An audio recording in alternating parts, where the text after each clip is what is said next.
So here we have the Mini 3-door hatchback on a 69 plate. I'm going to start off by showing you inside the car, where we'll run through some of the controls. As we approach the back of the car, you can see we have reversing sensors, plenty of boot space as well, along with that 60/40 split folding rear seat should you wish to increase this space even further. And then this tray section lifts, stores away up there to give you even more space again. Okay, now that we're inside the car, we're going to start with the dials. Over on the left-hand side, we have the rev counter. We have the speedometer in the middle and the fuel gauge over on the right-hand side. Also in the middle, you can see the total miles for this car. They are 23,555. You can change the information displayed above that by pressing a button on the end of the indicator stalk. You can, for example, have a digital readout for the speedometer displayed there, as you can see. If we back out to the steering wheel, on the left-hand side, we have a speed limiter.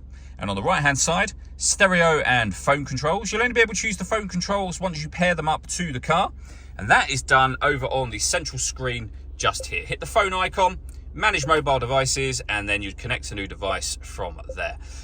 You can use the touchscreen, as you just saw me do, or you can use this dial and the collection of buttons that surround it, which is far easier to use whilst you're driving along. So, for example, you can access your satellite navigation, you can rotate the dial, push it down, and you'll be in your sat-nav menu. You can zoom in and out with the dial as well.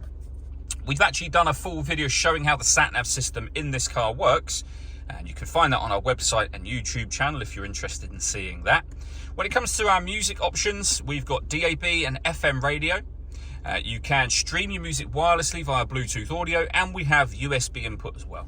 We have the main volume for the stereo just there. Then working our way down, dual zone climate control, so you can adjust the passenger and driver temperature. You can increase and decrease the fan speed. You can determine what direction you'd like the air to be distributed in. Air conditioning is on at the minute. That's off. Back on, or hit auto.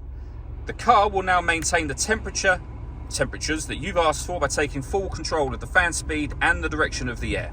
If you want to override that at any time, press auto again and you'll go back to whatever settings you had it on previously. We've also got a heated driver's seat and a heated passenger seat, both of which have 3 heat settings on each. Beneath that, firstly, we can turn off the stop and start. There's a light that comes on at the end of that button to let you know that you've done so. This car is designed to cut out when it's stationary in traffic to save you fuel. The system is off when the light shows. We can start and stop the engine from here. We have our traction control, which we can turn on and off.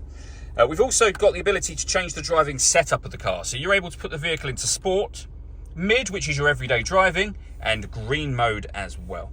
And then finally, we have the 6-speed manual gearbox. Our 12-volt charging socket and USB input are down there with a couple of cup holders as well. All that leaves me to say is thank you for taking the time to watch this video. If you'd like to come and see this ULEZ compliant car for yourself and have a test drive, please feel free to call either of our MJA sites. We'd love to hear from you soon.